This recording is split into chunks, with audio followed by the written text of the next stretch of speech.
Oh,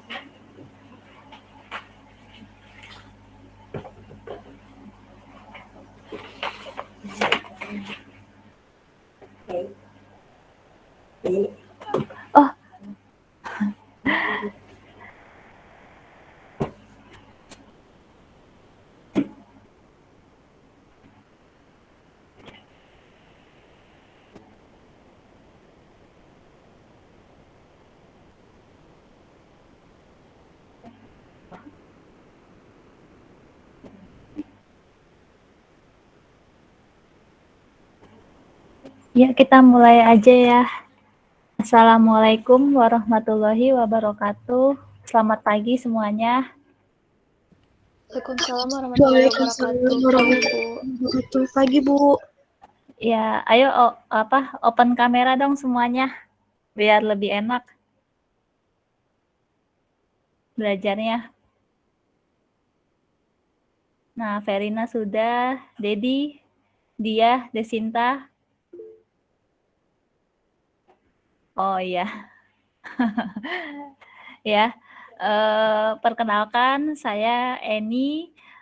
Hari ini hari pertama kita bertemu kembali ya di mata kuliah Akuntansi Keuangan 2. Nah, sebelumnya anak-anak jangan lupa absen ya di e-learning. Coba sambil Google Meet sekalian absen. Udah bisa belum di e-learning?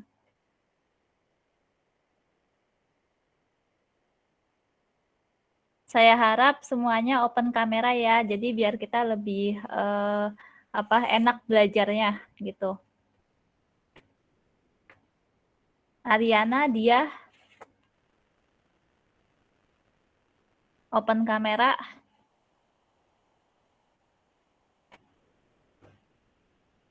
Ini yang belum masuk siapa ya? Az-Zahra ya? Az-Zahra.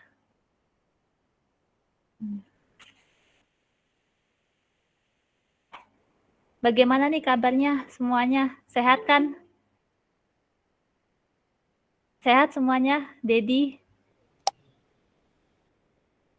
Alhamdulillah sehat, Bu. Alhamdulillah. Dia open kamera dong. Sebentar ya, Bu. Oh iya ya. Az-Zahra, Riana. Kalau bisa kita fokus ya kuliahnya, apalagi ini kan akuntansi keuangan. Itu membutuhkan perhitungan gitu kan. Jadi apapun yang ingin ditanyakan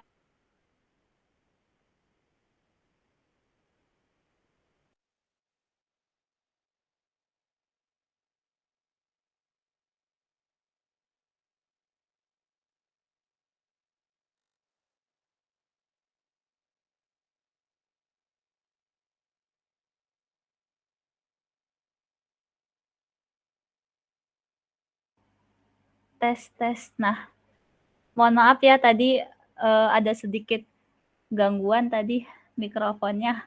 Nah, oke, kalau bisa open kamera dong Dia, Desinta, Ariana, Az-Zahra, supaya saya tahu nih kalau kalian tuh fokus gitu. Karena kan ini mata kuliah akuntansi keuangan 2 ya. Ini kita nanti akan membuat pembukuan, kemudian laporan keuangan, ya. Jadi, dan nanti ujiannya juga ini, pembukuan sampai laporan keuangan. Jadi saya pengen tahu kalian tuh meskipun kita Google Meet gitu ya, kalian tuh tetap harus fokus gitu. Dedi udah bisa absen belum di e-learning? Sudah, Bu. Sudah, oke. Yang lain juga ya, jangan lupa absen di e-learning.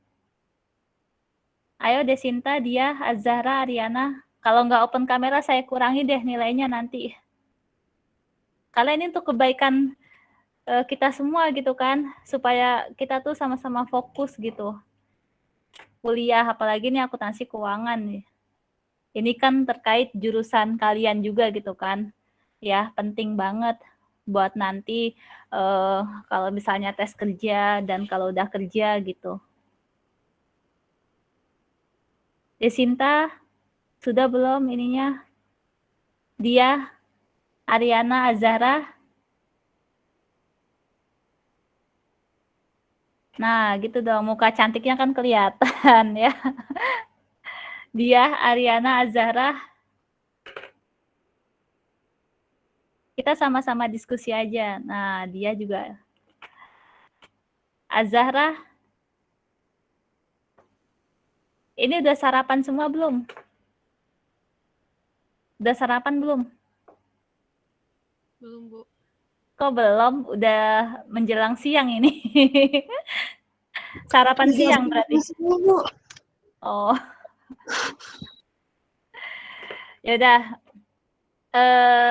Baik ya. Kita langsung mulai aja. Saya izin share.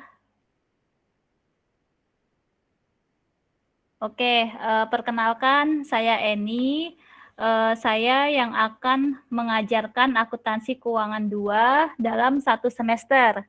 Ya, kemudian apabila anak-anak ada pertanyaan yang ingin disampaikan, bisa melalui email atau nomor WA saya, ya, atau melalui WA group.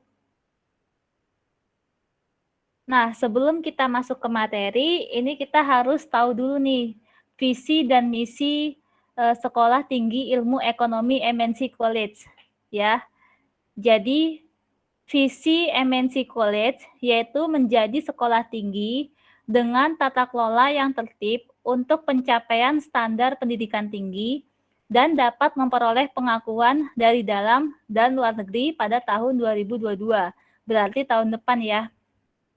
Selanjutnya misi MNC College yaitu melaksanakan kegiatan belajar mengajar yang memenuhi standar nasional pendidikan tinggi sehingga dapat memberikan citra positif pada masyarakat. Yang kedua, membentuk sivitas akademika yang berintegritas serta memiliki endurance dengan menanamkan nilai kejujuran, disiplin, dan kerjasama. Nah, jadi anak-anak dalam mengerjakan tugas, kemudian UTS, UAS, itu diharapkan kejujurannya ya, mengerjakannya masing-masing.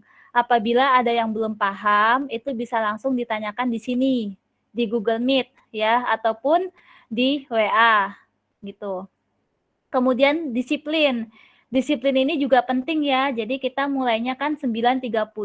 Jadi diharapkan 5 menit sebelum Google Meet itu sudah masuk ya, gitu.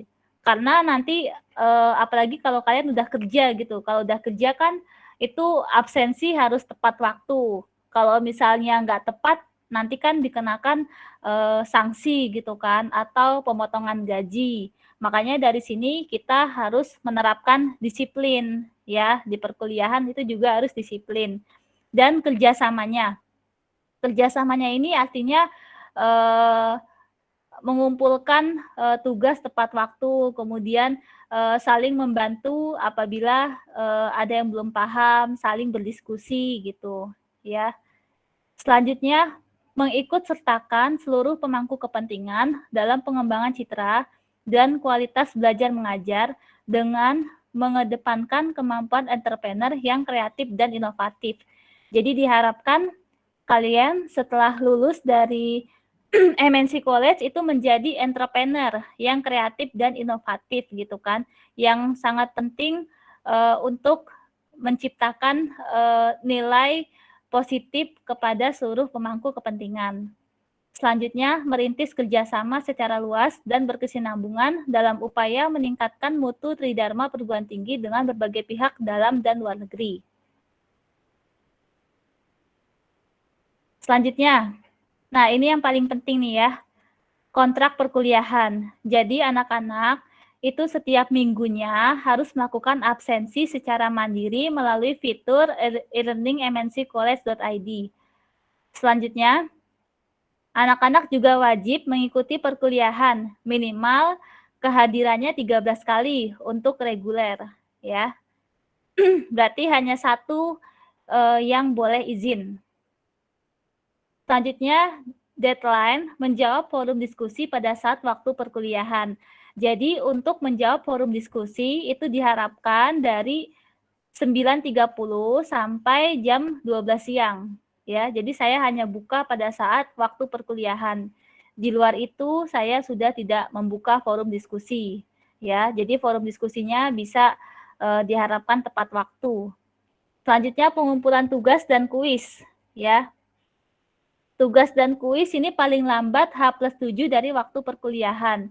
Jadi anak-anak itu terakhir mengumpulkan di hari Selasa. Ya, di hari Selasa jam 12 malam itu terakhir pengumpulan tugas dan kuis, ya, yang ada di e-learning. Selanjutnya, anak-anak wajib mengikuti virtual conference yang diadakan setiap minggu sesuai waktu perkuliahan selama 1 semester dan wajib open kamera selama mengikuti virtual conference. Jadi, diharapkan semua itu wajib mengikuti Google Meet ya dari awal sampai akhir dan open kamera. Selanjutnya tidak ada ujian susulan dan jaga orisinalitas. Sampai sini ada yang mau ditanya nggak? Nah, selanjutnya kriteria penilaian. Kehadirannya 10%, partisipasinya 10%, kemudian kuis dan tugas 30%, UTS 25%, UAS 25%. Ya.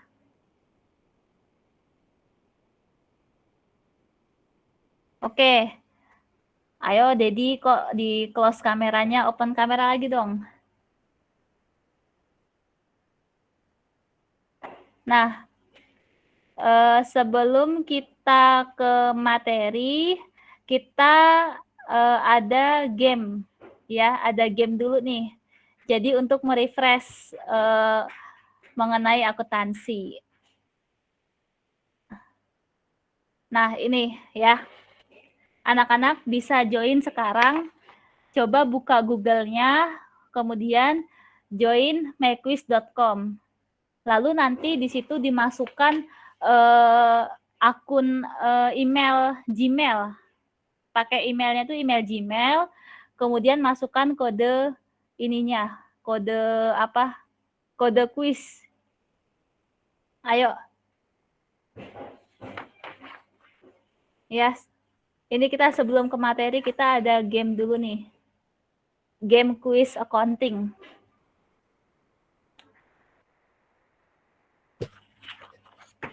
Jadi selama liburan kalian udah baca-baca belum gitu. Ya bukan baca-baca sih, pengetahuan akuntansinya itu masih inget atau enggak gitu. Ya.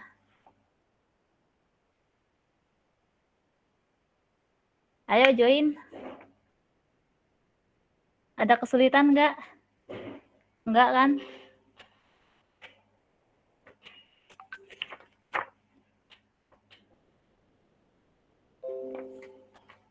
Join myquiz.com, kemudian masukkan kodenya 909640. Dan biasanya itu ada daftar dulu pakai akun Gmail. Itu daftarnya mudah.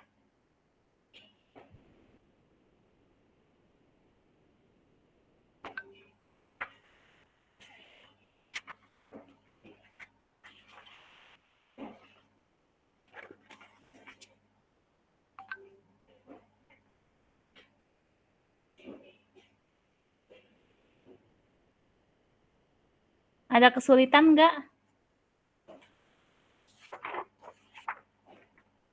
Azahra, Dia, Desinta, Ariana, Dedi.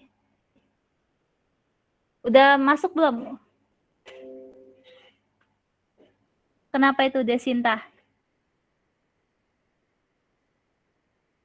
Nggak kedengeran itunya, speakernya. Suaranya nggak ada Desinta. Teman-teman dengar nggak? Nggak juga kan ya? Nah.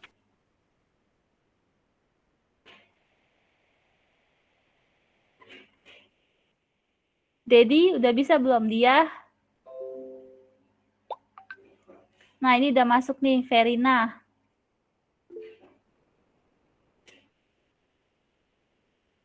Langsung di start aja, Bu. Nanti kita tunggu startnya bareng-bareng. Desinta udah bisa masuk belum?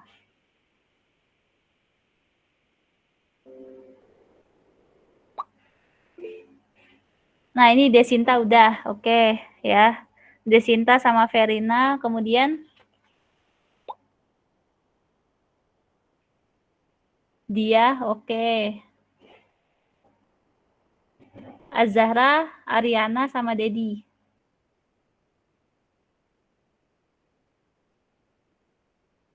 Linknya mana? Ini linknya nih. Join myquiz.com. Diketik aja join myquiz.com di Google-nya. Kemudian nanti pakai akun Gmail, kemudian masukkan kodenya.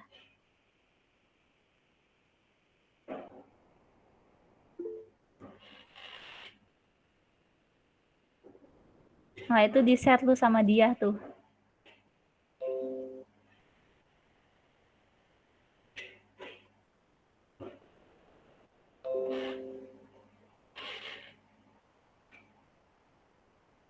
Azahra, Ariana,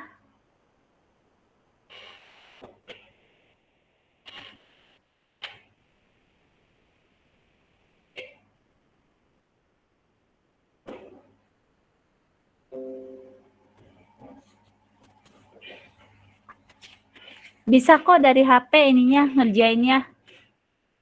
Nggak harus dari laptop. Bisa dari HP.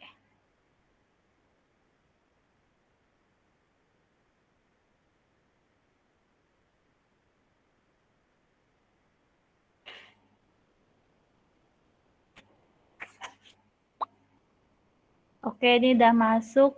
Dedi. Dedi berhasil. Azahra dan Ariana sudah sampai mana? Ini sudah masuk Ariana. Oke.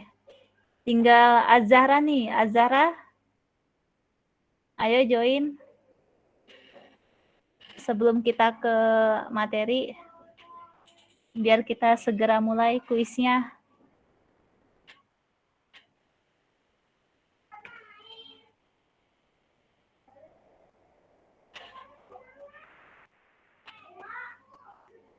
Nanti yang 3 besar, kalau kita ketemu di kampus, nanti saya kasih beng-beng deh. Ya.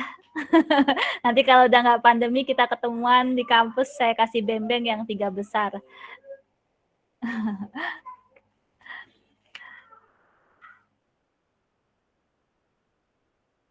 Ya, lebih enak tatap muka sih ya, lebih enak tatap muka di kelas dibandingkan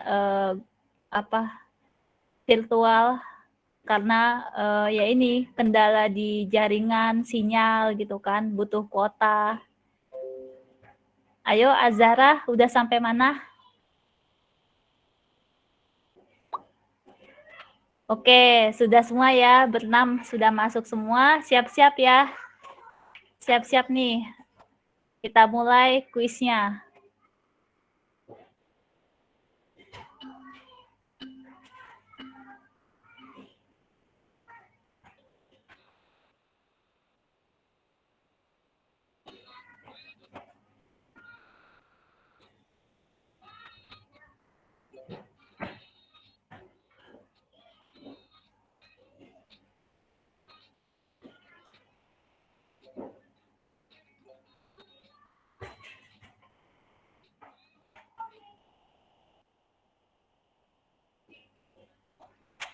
Ariana dan Azahra, Ariana, kok nggak dijawab Ariana? Ayo jawab kuisnya. Ariana masih kosong nih, ayo jawab. Nah,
Ayo Dedi lanjutkan. Masa nggak ada yang bener nih Dedi? Ayo Dedi lanjutkan. Gimana ini accounting-nya? Nanti kalau sidang gimana ini? Ayo lanjutkan.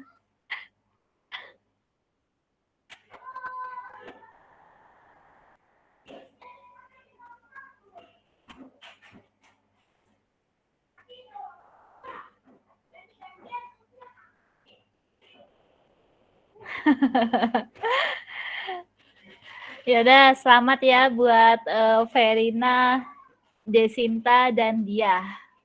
Ya. Nanti kita bahas sama-sama jawabannya. Sekarang kita lanjut ke materi dulu ya. Nanti kita sama-sama jawab game quiz-nya, tapi kita lanjut ke materi dulu.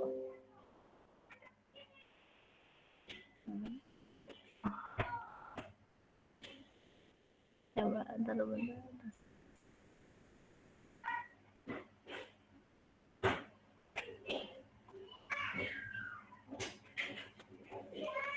Oke, kita lanjut ke materi dulu ya.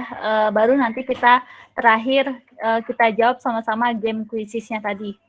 Nah, jadi ini buku akuntansi keuangan 2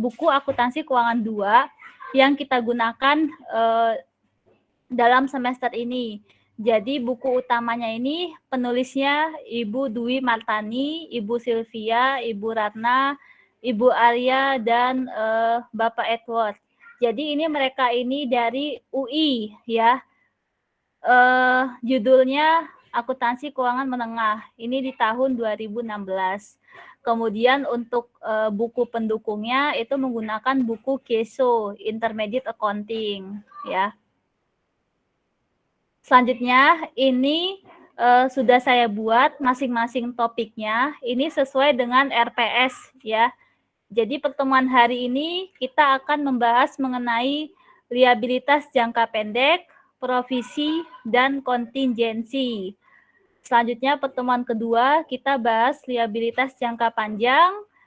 Pertemuan ketiga ekuitas modal disetor.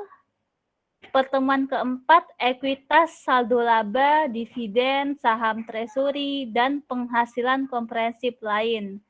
Pertemuan kelima, sekuritas dilusian dan laba per saham. Pertemuan keenam, investasi, instrumen ekuitas dan utang. Pertemuan ketujuh, laporan arus kas. Selanjutnya pertemuan ke-8, ini pelaksanaan UTS. Setelah UTS, di pertemuan ke-9, kita belajar tentang pendapatan. Pertemuan ke-10, kita belajar tentang imbalan kerja.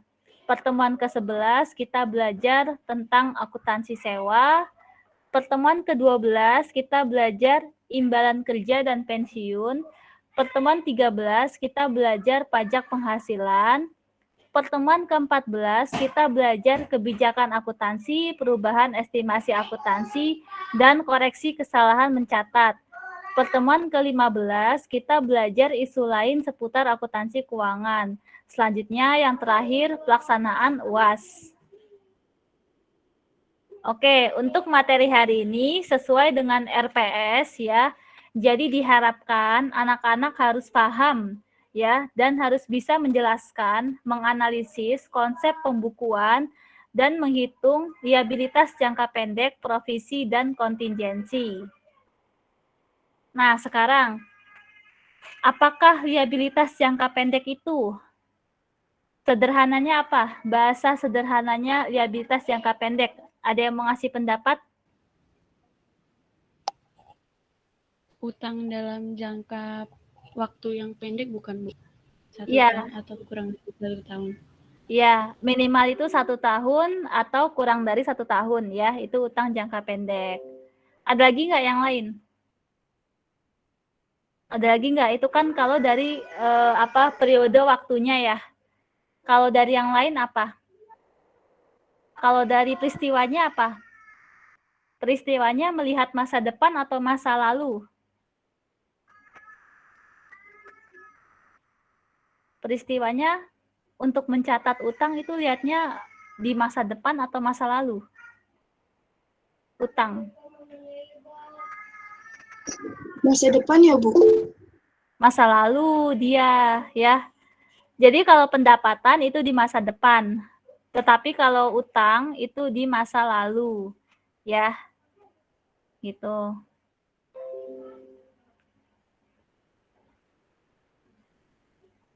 Jadi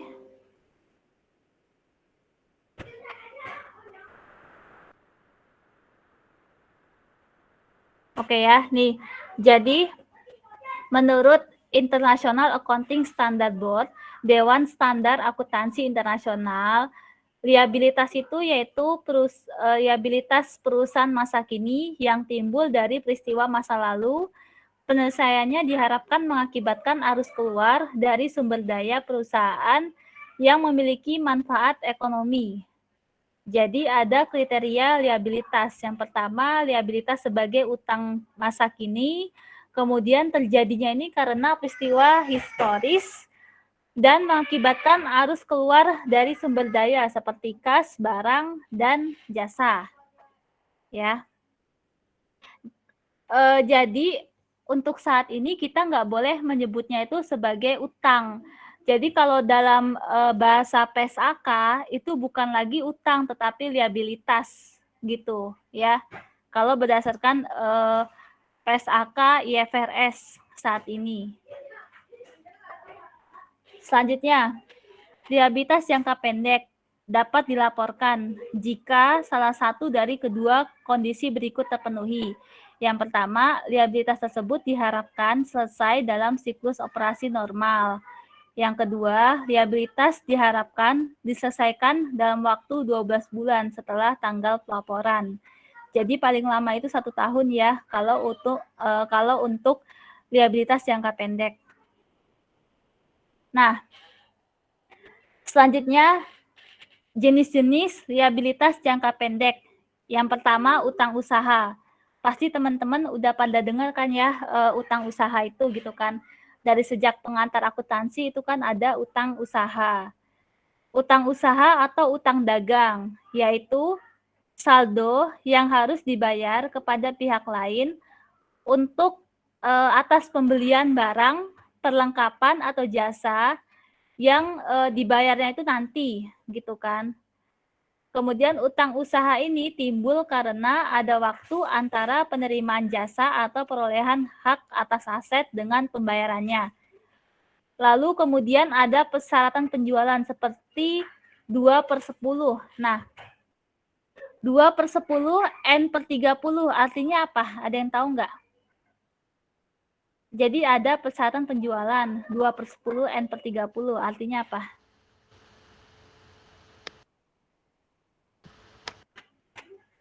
Desinta kok ini mikrofonnya kenapa? 2/10 N/30. Kalau dibayarnya dalam 10 hari, itu dapat diskon 2%. Iya. Nah, N-nya itu jangka waktu, maksudnya maksimal pembayarannya 30 gitu. Iya, benar ya, Desinta. Jadi, kalau mau bayar dalam jangka waktu 10 hari, itu dapat diskon 2%.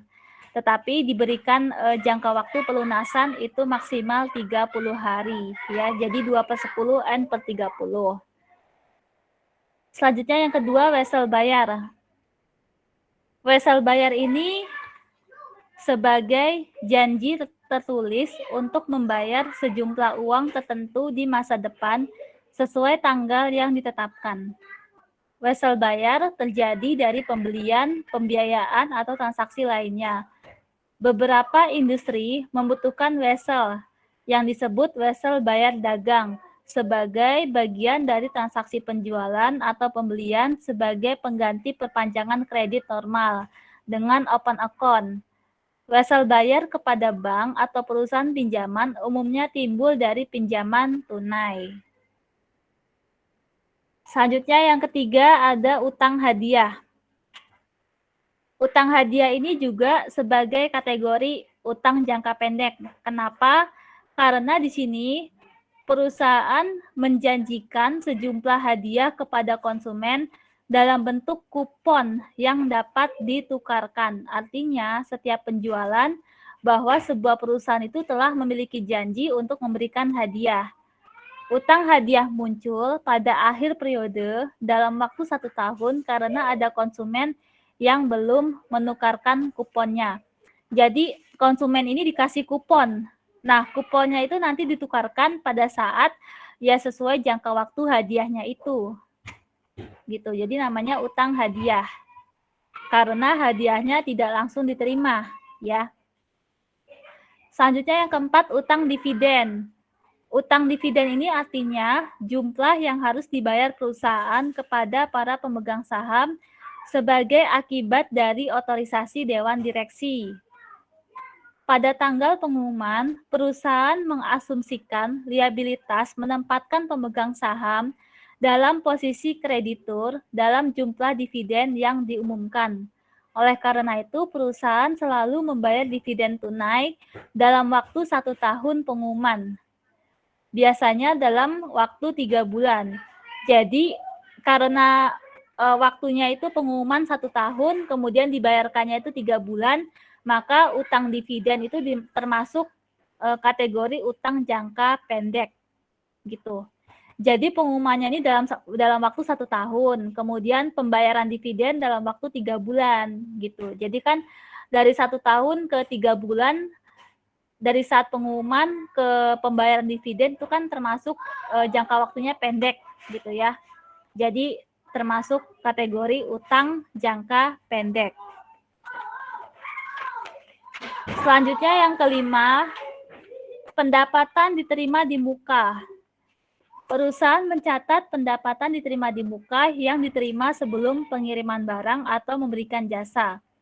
Setelah menerima uang muka, maka terjadi akun kas di debit dan kreditnya akun liabilitas jangka pendek untuk mengidentifikasi sumber pendapatan diterima di muka. Setelah memperoleh pendapatan, debit pada akun pendapatan diterima di muka dan kredit pada akun pendapatan yang diperoleh. Ya. Selanjutnya yang keenam, utang pajak penjualan.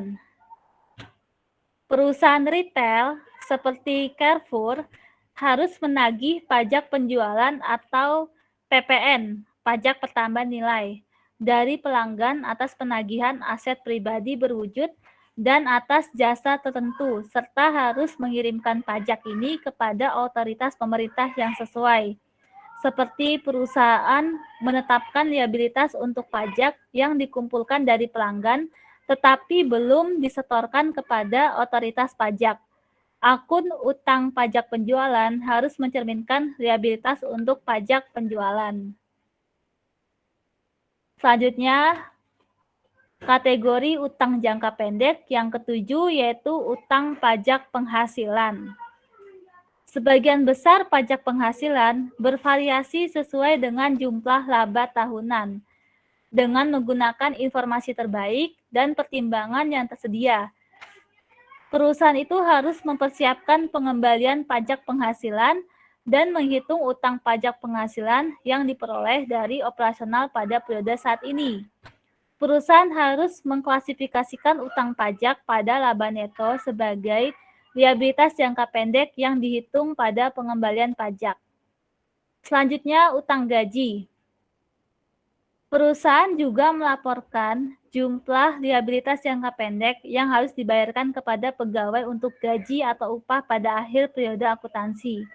Selain itu, perusahaan juga melaporkan hal-hal berikut terkait dengan kompensasi atau bonus pegawai sebagai utang jangka pendek. Nah, sampai di sini ada yang mau ditanyakan nggak terkait tadi definisi utang jangka pendek, kemudian jenis-jenisnya, gitu. Ada yang mau tanya nggak? Verina, kalau mau ditanya diketik aja ya di chat Google Meet. Gimana? Desinta, Dia, Ariana, Azahra, Dedi? Bu mau bertanya. Iya. wesel bayar itu bisa berupa kwitansi nggak? Wesel bayar itu bukan kwitansi. Kalau kwitansi itu kan pelunasan ya. Wesel bayar itu seperti surat berharga utang. Gitu. Jadi beda dengan kwitansi. Kalau kwitansi itu kan kita kalau bukti udah bayar lunas, baru kita dikasih kwitansi gitu kan. Kalau wesel bayar ya itu sekuritas ya, sekuritas surat berharga gitu. Seperti obligasi. Tapi kalau obligasi itu kan di utang jangka panjang.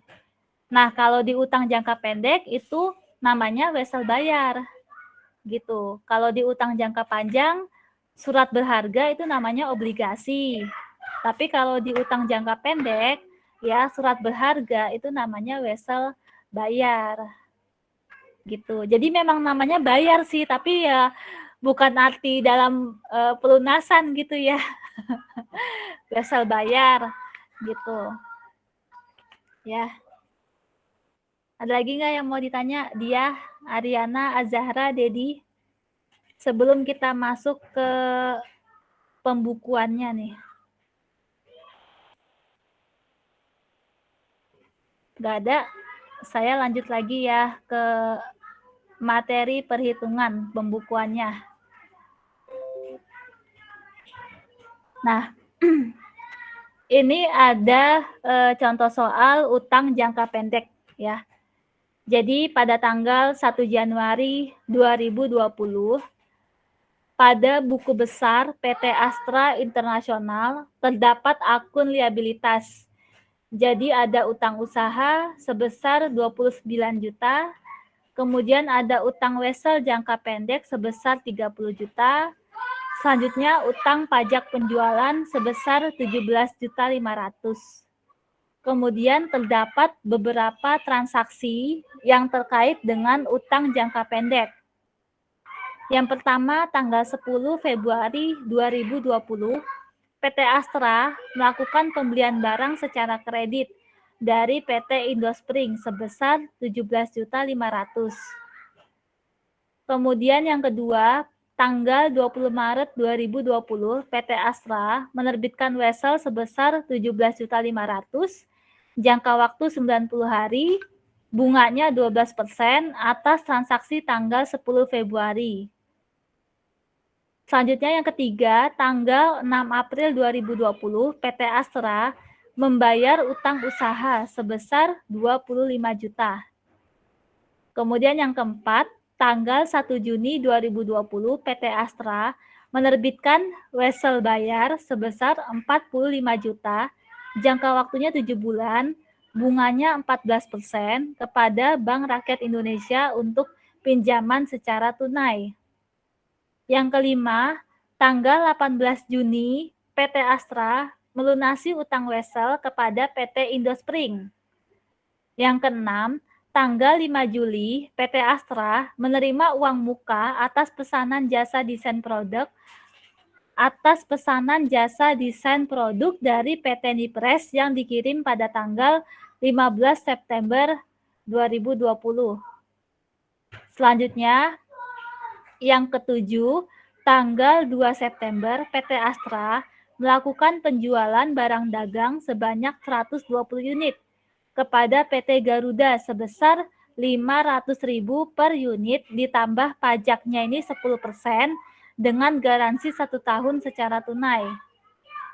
Kemudian yang kedelapan, tanggal 15 September, PT Astra mengirim barang pesanan jasa desain produk kepada PT Nipres atas transaksi dari tanggal 5 Juli 2020. Selanjutnya yang kesembilan, tanggal 18 November, PT Astra mencatat beban gaji bagian pemasaran sebesar 7.500.000. Selanjutnya yang ke-10, tanggal 1 Desember, PT Astra membayar beban gaji yang dicatat pada tanggal 18 November. Nah, pertanyaannya yang pertama, kita disuruh membuat jurnal umum atas transaksi tersebut. Kemudian setelah itu yang kedua, kita disuruh membuat laporan keuangan. Ya, laporan posisi keuangan di akhir tahun untuk transaksi liabilitas jangka pendek. Nah, Yang pertama, transaksi yang pertama itu tanggal 10 Februari. Ya, PT Astra melakukan pembelian barang secara kredit dari PT Indospring sebesar 17.500.000. Berarti jurnalnya apa? Jurnalnya pembelian bertambah di debit 17.500.000, utang usahanya bertambah di kredit 17.500.000. Ya. Jadi pembelian bertambah di debit, utang usaha bertambah di kredit. Sebesar 17.500.000. Ini sesuai yang ada di soal transaksi pertama. Sampai sini ada yang bingung nggak? Enggak ya, lanjut lagi. Yang kedua, tanggal 20 Maret 2020, PT Astra menerbitkan wesel sebesar 17,5. Jangka waktunya ini 90 hari. Kemudian bunganya ini 12% atas transaksi tanggal 10 Februari 2020. Jadi ini soalnya berhubungan ya. Berhubungan dengan yang A. Berarti kalau menerbitkan wesel, berarti utang usahanya berkurang 17,5, utang wesel jangka pendeknya ini bertambah 17,5. Ya. Jadi sebenarnya PT Astra melakukan pembelian barang itu menggunakan utang wesel. Menggunakan wesel bayar. Gitu. Ya. Selanjutnya transaksi ketiga. Tanggal 6 April 2020, PT Astra membayar utang usaha sebesar 25 juta. Berarti utang usaha berkurang di debit, kas berkurang di kredit 25 juta. Ya. Selanjutnya transaksi keempat, tanggal 1 Juni 2020, PT Astra menerbitkan wesel sebesar 45 juta, jangka waktu 7 bulan, bunganya 14% kepada Bank Rakyat Indonesia untuk pinjaman secara tunai. Berarti kasnya bertambah, kemudian utang wesel jangka pendek juga bertambah. Karena di sini menerbitkan. Kalau menerbitkan itu berarti utang kita bertambah gitu. Utangnya perusahaan bertambah dengan menggunakan wesel. Jadi sebesar 45 juta. Selanjutnya, transaksi kelima, tanggal 18 Juni, PT Astra melunasi utang wesel kepada PT Indospring. Ya. Nah, cara menghitungnya, ini ada kaitannya dengan transaksi sebelumnya. Ya. Transaksi PT Astra melakukan wesel, menerbitkan wesel kepada PT Indospring. Yang mana nih? Yang ini ya. Ya, dari tanggal 20 Maret. Jadi soal yang E itu ada hubungannya dengan soal yang B. Ya. Soal E itu ada hubungannya soal B. Gitu. Di sini kan penerbitan wesel itu tanggal 20 Maret 2020. Ya, berarti kita hitung dulu nih berapa hari gitu kan. Ini tanggal 20 Maret 2020 sampai dengan tanggal 31 Maret 2020, ini 11 hari. Kemudian di bulan April, selama 1 bulan itu April ada 30 hari. Kemudian di bulan Mei, dalam 1 bulan itu 31 hari. Nah, kemudian pada saat pelunasan utang wesel, ini tanggal 18 Juni. Jadi dihitung dari 1 Juni sampai 18 Juni. Berarti 18 hari. Ya. Jadi dari tanggal 20 Maret 2020, transaksi B ke transaksi E tanggal 18 Juni 2020 itu 90 hari. 90 hari dibagi 365 hari dalam setahun. Dikali 17.500.000 nih dikali penerbitan vesselnya, transaksi yang B. Kemudian dikali bunganya 12%. Ya. Sebenarnya sih di sini udah ada nih 90 hari di transaksi B. Cuma dapat dari mana 90 hari? Ya dapat dari sini gitu perhitungannya. Ya, kemudian hasil beban bunganya 517.808. Jadi utang wesel jangka pendek berkurang karena dilunasi itu di debit 17.500.000. Kemudian beban bunganya 517.808. Selanjutnya kasnya berkurang karena kan bayar utang wesel. Jadi kalau bayar utang wesel itu pasti ada beban bunga bertambah, kas berkurang. Kas berkurang di kredit, yaitu sebesar 18.017.808. Sampai sini ada yang mau ditanyakan nggak? Sampai A sampai E. Jadi yang transaksi B itu hubungannya sama transaksi E ya. Gitu. Saya izin minum dulu ya.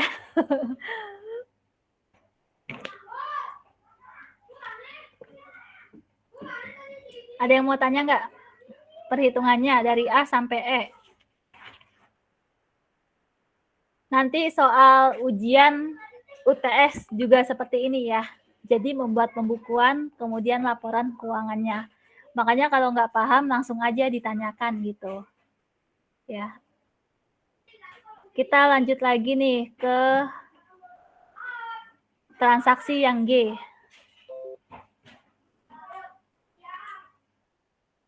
Yang F.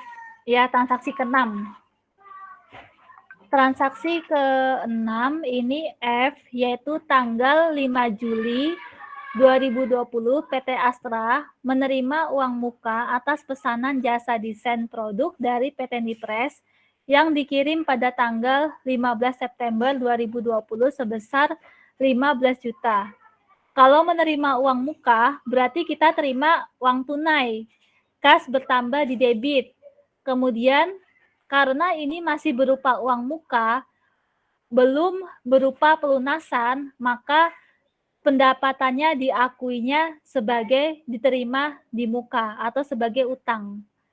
Ya, jadi pendapatan diterima di muka itu bertambah di kredit. Nanti masuknya di laporan keuangan bagian utang jangka pendek. Jadi pendapatan diterima di muka bukan masuk di laporan laba rugi ya, tetapi masuk di neraca. Laporan posisi keuangan itu adanya di kredit.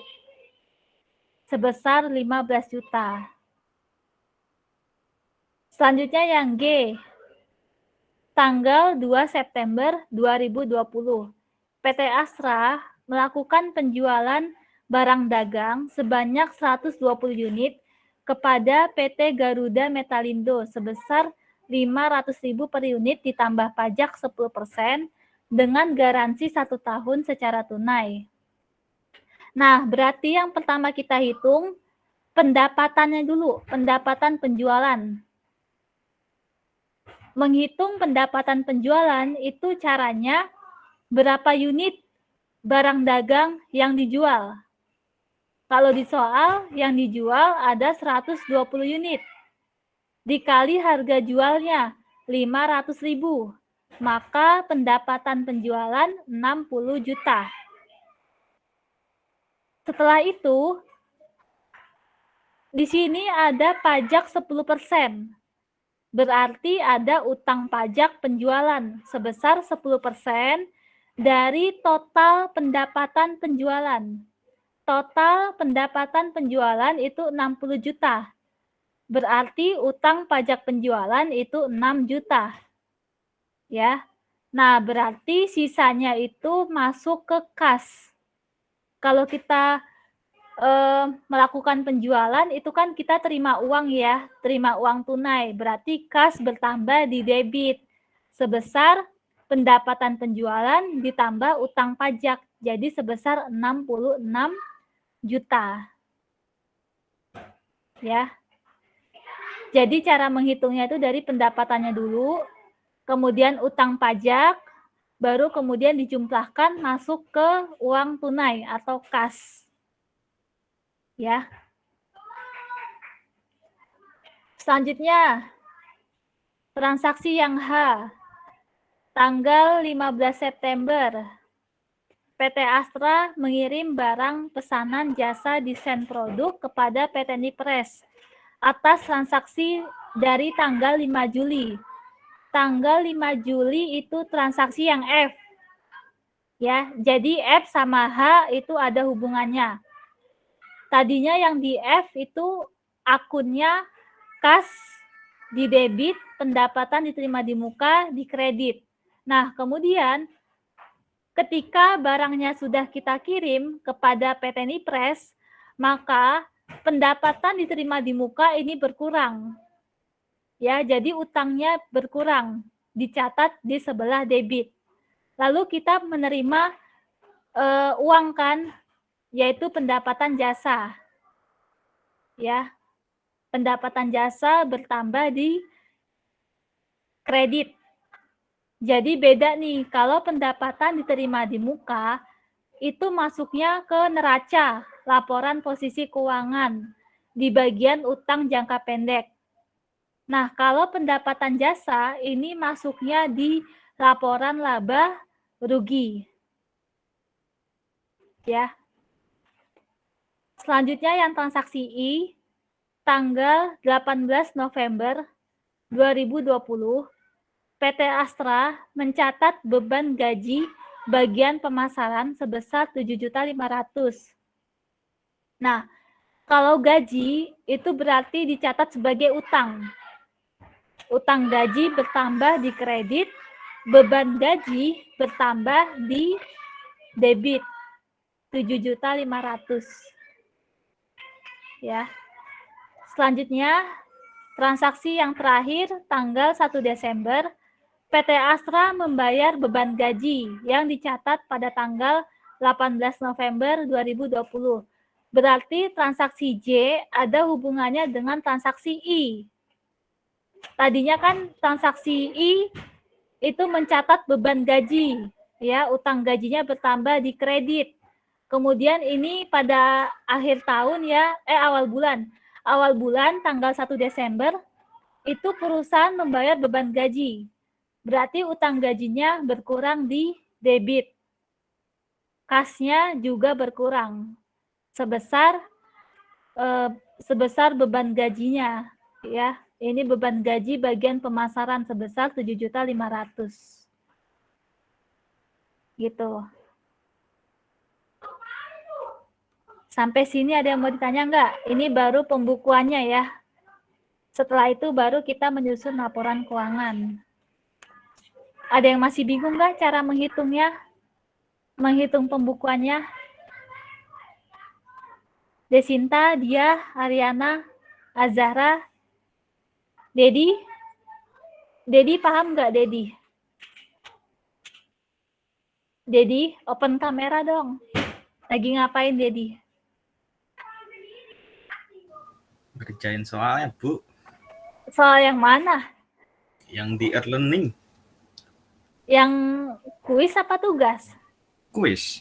Oh, nanti aja dulu. Ini kita ke materi dulu nih, karena kan nanti tugasnya itu yang ada di materi hari ini gitu ya.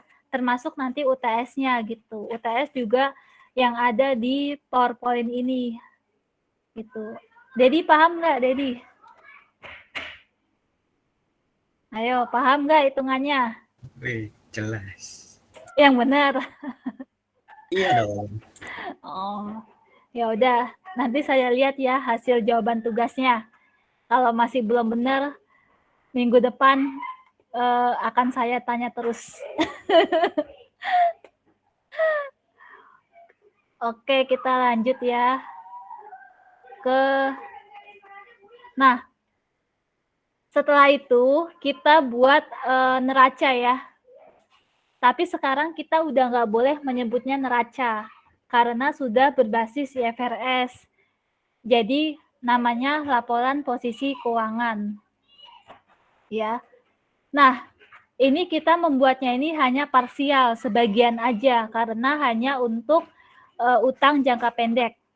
Ya, jadi liabilitas jangka pendek itu terdiri dari akun utang usaha. Nah, ini angkanya dari mana? Angkanya dari jurnal, dari pembukuan. Ya, yang pertama nih, utang usaha. Transaksi A, utang usaha di kredit 17,5. Kemudian transaksi B, ada utang usaha di debit 17,5. Jadi kalau di kredit bertambah, kemudian di debit berkurang, ya. Kemudian di C, utang usahanya berkurang 25 juta.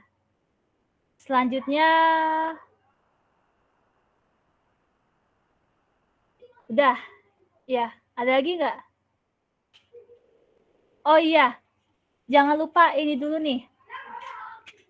Jadi ini jangan lupa ya, pada tanggal 1 Januari di awal bulan, itu pada buku besar PT Astra itu ada 3 akun liabilitas. Utang usaha, utang wesel jangka pendek, sama utang pajak penjualan. Jadi sebelum ke jurnal, kita lihat dulu yang ada di buku besar. Nah, utang usaha ini ternyata ada saldonya 29 juta. Baru kita masuk ke ke jurnal. Jurnal A, jurnal B, kemudian jurnal C. Gitu. Jadi ini kan 29 juta tadi saldo buku besar. Kemudian ditambah 17,5 transaksi A. Kemudian dikurangi 17,5 transaksi B. Kemudian dikurangi 25 juta, ini transaksi C. Jadi hasil utang usahanya 4 juta. Ya. Selanjutnya, utang wesel jangka pendek. Utang wesel jangka pendek, di sini ada saldonya 30 juta di buku besar. Kemudian ada transaksi bertambah di B, 17,5. Kemudian transaksi di D bertambah 45 juta. Kemudian transaksi di E berkurang 17,5. Selanjutnya hasilnya 75 juta. Jadi utang wesel jangka pendek, saldo buku besar, kemudian transaksi yang B, ya, kemudian transaksi D dan transaksi E. Ya, hasilnya 75 juta. Selanjutnya utang pajak penjualan. Utang pajak penjualan itu ada buku besarnya ini saldonya 17,5. Ya. Kemudian transaksi di G 6 juta. Jadi 17,5 ditambah 6 juta. Saldo buku besar ditambah tadi transaksi yang G. Hasilnya 23.500.000 untuk utang pajak penjualan. Selanjutnya pendapatan diterima di muka, yaitu transaksi F. 15 juta di kredit, kemudian di H berkurang 15 juta, jadi 0. Selanjutnya utang gaji. Di I utang gaji bertambah 7,5, kemudian berkurang di J 7,5, berarti utang gajinya juga 0. Jadi jumlah liabilitas jangka pendek yaitu sebesar Rp102.500.000. Sampai sini ada yang belum paham nggak menyusun laporan keuangan? Khususnya utang jangka pendek. Jadi itu udah saya jabarin ya. Ini angkanya dari mana gitu. Ya. Jadi dari saldo buku besar dulu, ya, kemudian baru ke jurnalnya, ke pembukuannya. Gitu. Ya, buku besarnya dulu, saldo awalnya berapa, baru masuk ke jurnalnya. Ya. Dia ada yang mau tanya nggak, Ariana, Azahra? Nggak ada, kita lanjut lagi ya. Masih ada satu materi lagi perhitungan. Ini kan baru liabilitas jangka pendek, ya. Baru kita masuk ke provisi dan kontingensi.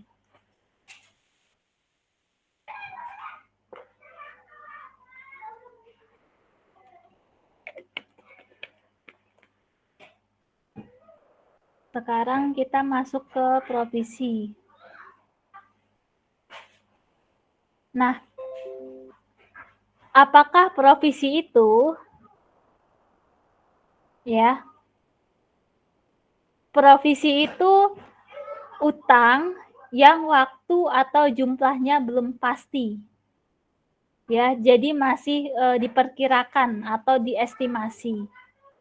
Provisi ini dilaporkan sebagai kategori yang kewajiban jangka pendek atau kewajiban lancar, ya. Kemudian jenis dari provisi yaitu ada litigasi, kemudian garansi, kemudian restrukturisasi, dan kerusakan lingkungan. Perbedaan antara provisi dengan liabilitas lainnya artinya bahwa provisi memiliki ketidakpastian yang lebih besar mengenai waktu atau jumlah pengeluaran masa depan yang dibutuhkan untuk menyelesaikan liabilitas tersebut. Jadi memang tidak pasti ya waktu dan jumlahnya. Gitu. Selanjutnya pengakuan provisi. Itu dapat diakui apabila ada 3 syarat. Yang pertama, perusahaan memiliki liabilitas kini, hukum atau konstruktif sebagai akibat dari peristiwa masa lalu. Yang kedua, besar membutuhkan arus keluar sumber daya yang memiliki manfaat ekonomi untuk menyelesaikan liabilitas. Yang ketiga, estimasi yang dapat diandalkan dapat dibuat untuk jumlah liabilitas. Jika ketiga kondisi ini tidak terpenuhi, maka tidak ada provisi yang diakui. Selanjutnya, pengukuran provisi. Berdasarkan standar pelaporan keuangan internasional atau IFRS, International Financial Reporting Standard, bahwa jumlah yang diakui harus menjadi estimasi terbaik dari pengeluaran yang dibutuhkan untuk menyelesaikan liabilitas kini. Estimasi terbaik merepresentasikan jumlah yang dibayarkan perusahaan untuk menyelesaikan liabilitas pada tanggal laporan posisi keuangan. Selanjutnya, jenis-jenis provisi. Yang pertama, provisi litigasi. Litigasi ini berhubungan dengan perkara pengadilan. Ya, jadi berhubungan dengan proses pengadilan yang tertunda atau terancam atau estimasi klaim.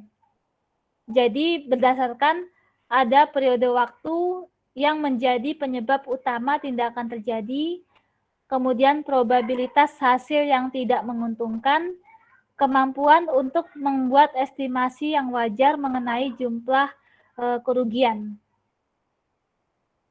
Selanjutnya, provisi garansi. Garansi jaminan produk adalah janji yang dibuat oleh penjual kepada pembeli untuk mengganti kekurangan jumlah, kualitas, atau kinerja produk. Selanjutnya ada provisi premi dan kupon.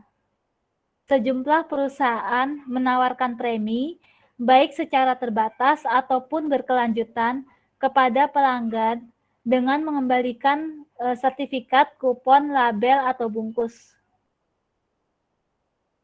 Selanjutnya, pengungkapan provisi. Pengungkapan yang terkait dengan provisi ini harus memberikan rekonsiliasi atas saldo awal dan saldo akhir untuk setiap kelas provisi utama, mengidentifikasi apa yang menyebabkan perubahan selama periode tersebut. Selain itu, provisi harus dijelaskan dan estimasi waktu dari arus keluar diungkapkan. Juga pengungkapan mengenai ketidakpastian yang terkait dengan arus keluar yang diharapkan serta penggantian yang diharapkan seharusnya diberikan. Selanjutnya, apakah liabilitas kontingensi? Liabilitas kontingensi tidak diakui dalam laporan keuangan karena liabilitas ini belum dipastikan sebagai liabilitas kini. Selanjutnya, liabilitas kini yang tidak mengestimasi besar bahwa pembayaran dilaksanakan dan liabilitas kini yang estimasi yang andal atas liabilitas tersebut tidak dapat dilaksanakan. Contoh liabilitas kontingensi yaitu perkara pengadilan perusahaan yang mengalami kekalahan. Kemudian jaminan sehubungan dengan kolektibilitas piutang. Selanjutnya aset kontingensi. Apakah aset kontingensi itu? Jadi aset kontingensi yaitu aset yang terjadi dari peristiwa masa historis dan keberadaannya dikonfirmasi dengan terjadinya atau tidak terjadinya peristiwa tidak pasti di masa mendatang, yang peristiwa tersebut tidak sepenuhnya berada dalam pengendalian perusahaan. Aset kontingensi contohnya estimasi penerimaan uang dari hadiah, donasi, dan bonus, kemudian estimasi pengembalian dana dari pemerintah dalam sengketa pajak, kemudian kasus pengadilan tertunda yang estimasinya besar, hasilnya menguntungkan. Nah, sampai sini ada yang mau ditanya enggak? Ada yang mau ditanya enggak? Enggak ada. Kita lanjut ke materi perhitungan yang kedua, ya, terkait provisi.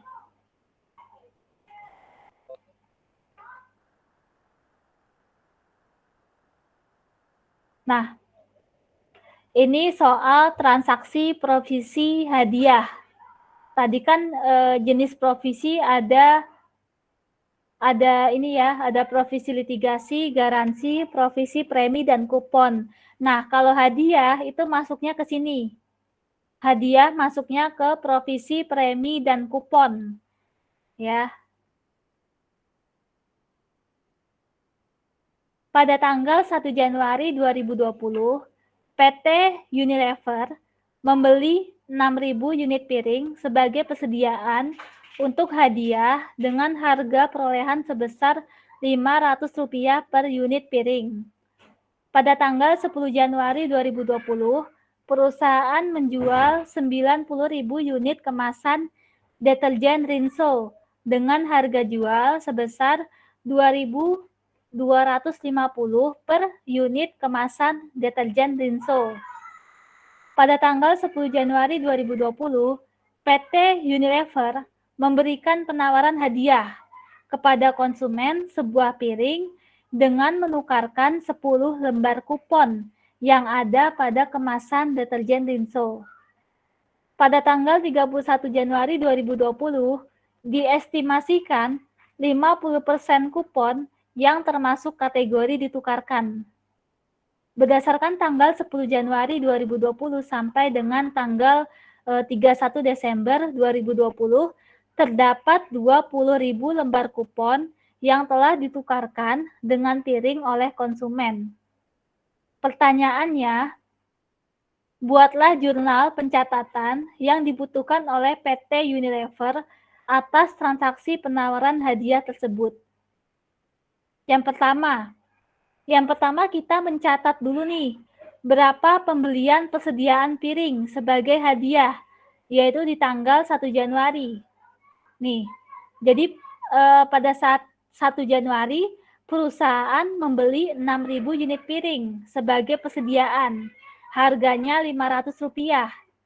Jadi 6.000 unit piring dikali Rp500, maka hasilnya 3 juta.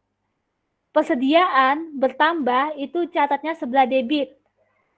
Ya, persediaan bertambah di sebelah debit. Namanya persediaan premi. Kemudian kas berkurang karena membelinya secara tunai. Ya, jadi kas berkurang di kredit sebesar 3 juta. Oke. Selanjutnya yang kedua, tanggal 10 Januari 2020, perusahaan menjual 90.000 dengan harga jual Rp2.250 per unit. Berarti totalnya Rp202.450.000 500.000. Jadi kalau penjualan bertambah di kredit dan kita terima uang tunai karena secara tunai, maka kas bertambah di debit. Ya.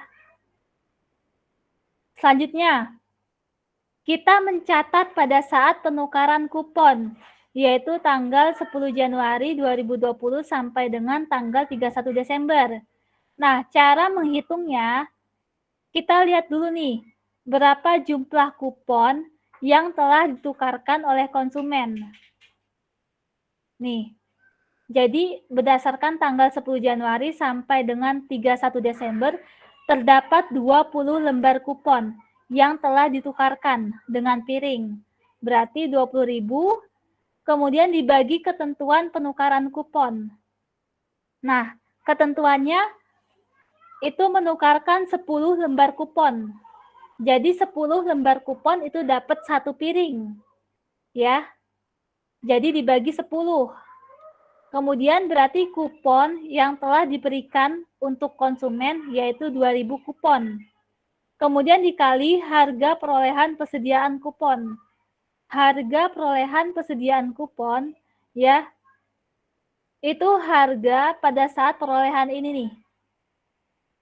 Pembelian persediaan piringnya ya dikali 500.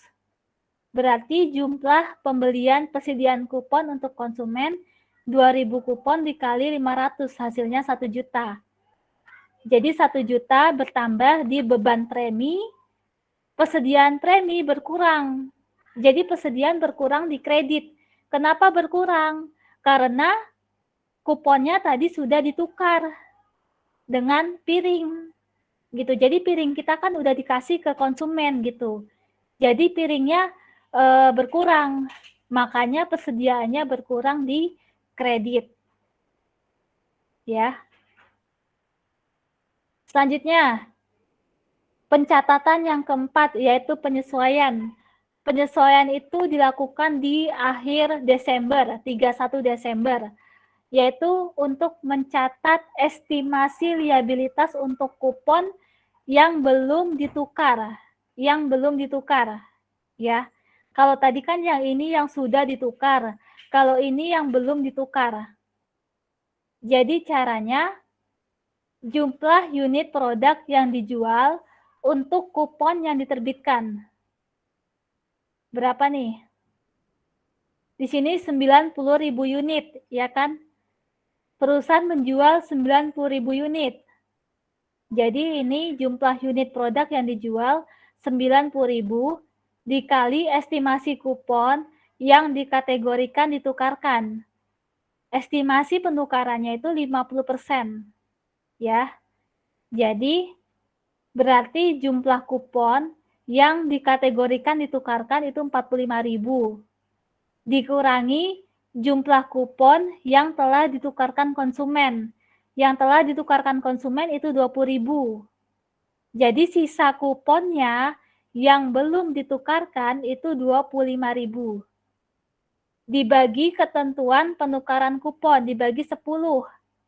Jadi kupon yang belum diberikan untuk konsumen itu 2.500. Selanjutnya dikali harga perolehan persediaan kupon, 500. Maka totalnya estimasi liabilitas untuk premi yang belum diberikan untuk konsumen sebesar 1.250.000. Pencatatannya, beban premi bertambah, estimasi liabilitas untuk premi ini juga bertambah. Jadi beban bertambah di debit, estimasi liabilitas bertambah di di kredit. Ya. Kenapa disebut masih utang? Jadi utang preminya ini masih bertambah karena di sini kita menghitung kupon yang belum ditukarkan. Gitu. Jadi kalau kuponnya belum ditukarkan itu bertambah di kredit. Berbeda dengan yang ini tadi. Kalau yang pencatatan ketiga itu kan sudah ditukarkan, maka persediaannya berkurang. Gitu. Ya. Sampai sini ada yang masih bingung nggak cara menghitung provisi hadiah? Itu udah saya kasih langkah-langkahnya ya, gitu. Jadi mudah-mudahan sih udah nggak bingung gitu ya. Ada yang mau ditanya?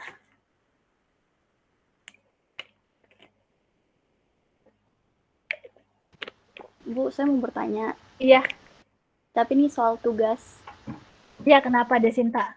Katanya kan di situ formatnya online text ya. Iya. Apa benar-benar harus online text atau bisa di Word gitu loh, Bu?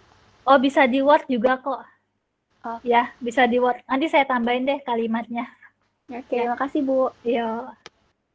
Atau bisa di Microsoft Excel ya kalau mau cepet. Gitu. Nah, sekarang kita bahas jawaban game quizzes ya. Karena itu game quizzes itu sebenarnya soal kuis yang ada di e-learning. Begitu.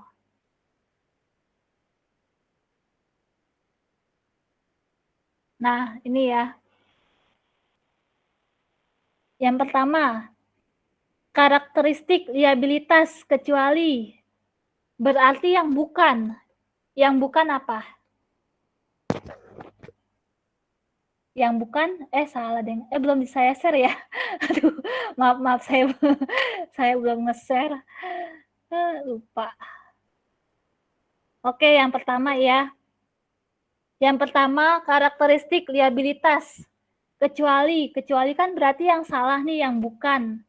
Jawabannya apa? Yang A. Ya. Liabilitas mengakibatkan arus masuk dari sumber daya. Yang namanya utang itu pasti arus keluar karena kan kita bayar utang. Ya, kita bayar utang jadi kas kita berkurang. Kalau arus masuk ini bukannya utang tetapi pendapatan. Ya. Di sini 3 yang benar, kemudian 3 yang salah.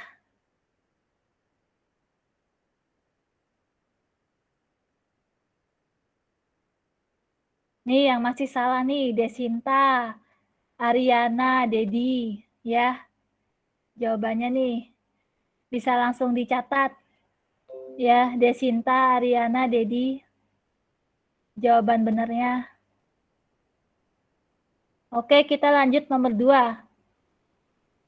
Jenis-jenis liabilitas jangka pendek, kecuali. Kecuali itu berarti yang bukan, yang salah. Berarti utang sewa jangka panjang. Ya, utang sewa jangka panjang. Di sini ada yang menjawab wesel bayar. Siapa nih yang menjawab wesel bayar nih? Yang menjawab wesel bayar siapa? Azahra sama dia. Ya, jadi bukan wesel bayar.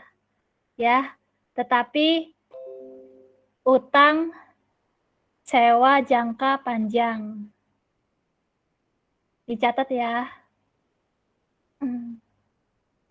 Selanjutnya, provisi adalah, provisi itu kan tadi utang yang waktu atau jumlahnya belum pasti. Ya, ini hanya 2 yang benar. Yang 4 salah. Siapa nih yang salah nih? Jadi provisi itu utang yang jumlah dan waktunya itu belum pasti. Jadi masih perkiraan, estimasi. Azahra, Desinta, Ariana, Dedi, ya. Yang benar hanya dia dan Verina. Gitu.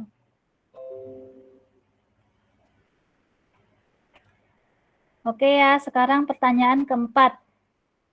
Jenis-jenis provisi adalah provisi litigasi, ya. Ini udah dikasih kata kuncinya nih, provisi nih. Kenapa masih ada yang pilih pendapatan? Ya, ini kan udah kata kunci nih, provisi. Siapa sih yang jawab pendapatan? Penasaran saya. Dedi, itu kan Dedi ya. Dedi diperhatikan lagi ya. Dibaca-baca lagi. Selanjutnya, pertanyaan kelima.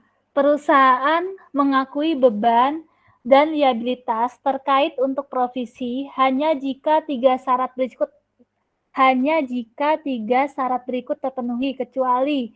Berarti yang salah nih, yang bukan.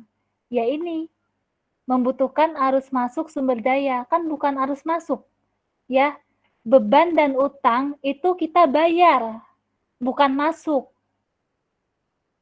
Jadi jawabannya yang salah yang ini. Membutuhkan arus masuk sumber daya. Ya.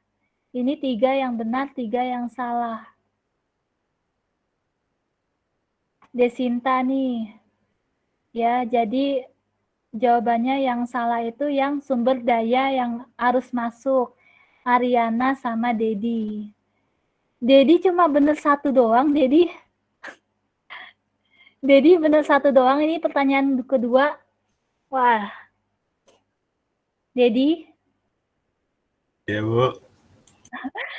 belajar lagi ya, baca-baca. Masa accounting hanya benar 1? Nanti gimana kalau tes kerja nih? Ya. Pertanyaan ke-6. Berikut ini yang bukan liabilitas kontingensi. Berarti yang salah jawabannya yaitu pendapatan. Ya.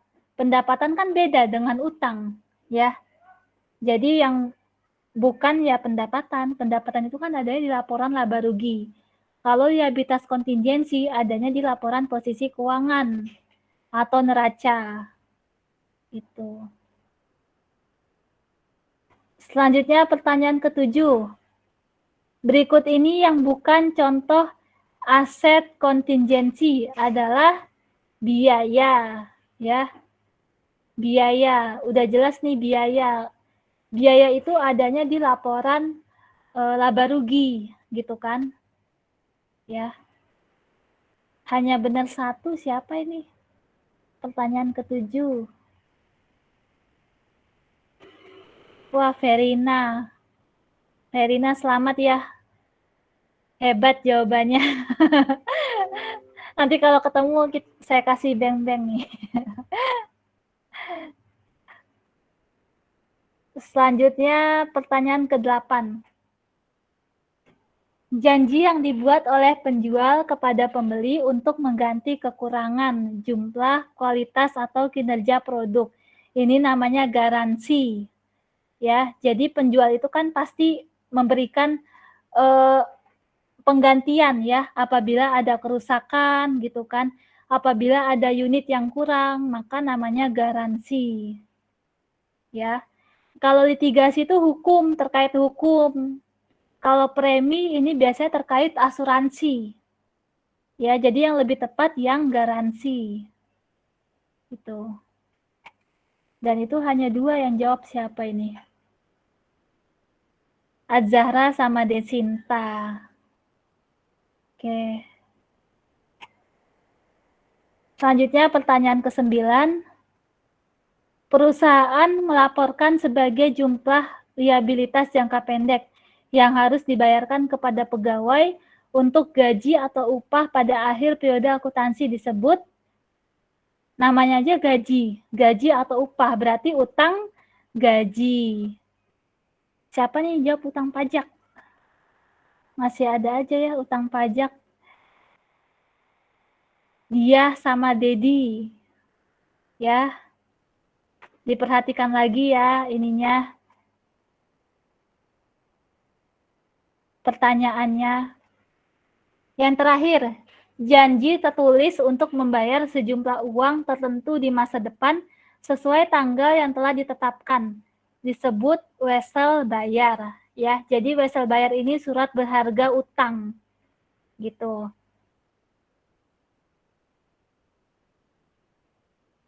Oke. Ya. Sampai di sini ada yang mau ditanya enggak? Jadi setiap minggu saya akan mengadakan kuisis gitu untuk perkiraan aja nih, kalian paham nggak dengan accounting gitu kan? Ada yang mau ditanya nggak? Setelah ini anak-anak jawab forum diskusi dulu ya. gitu kan, masih ada waktu 1 jam nih sampai jam 12 gitu kan. Jadi jawab forum diskusi, kemudian kalau untuk kuis dan tugas itu waktunya seminggu, terakhir hari Selasa. Ya kalau bisa dikumpulkan tepat waktu gitu kan, supaya saya juga cepat menilainya. Jawaban tugas boleh diketik online text atau boleh file submission, boleh Word, boleh PDF, boleh Excel, ya, gitu. Sudah jelas? Ada yang mau tanya lagi nggak? Nggak ada? Kalau nggak ada, ya udah sekian untuk hari ini. Apabila ada yang kurang dari saya, mohon dimaafkan. Nanti apabila ada yang belum paham, bisa lanjut diskusi di grup WA, ya, di grup WA. Gitu. Oke, sampai jumpa di Rabu depan. Mudah-mudahan kita semua selalu sehat dan dimudahkan segala urusan kita dan tetap semangat. Jangan lupa makan siang. Ya. Sampai jumpa semuanya. Wassalamualaikum warahmatullahi wabarakatuh. Terima kasih ya semuanya. Waalaikumsalam Terima warahmatullahi kasih, Bu. wabarakatuh. Terima kasih. Terima Sama-sama. kasih, Bu.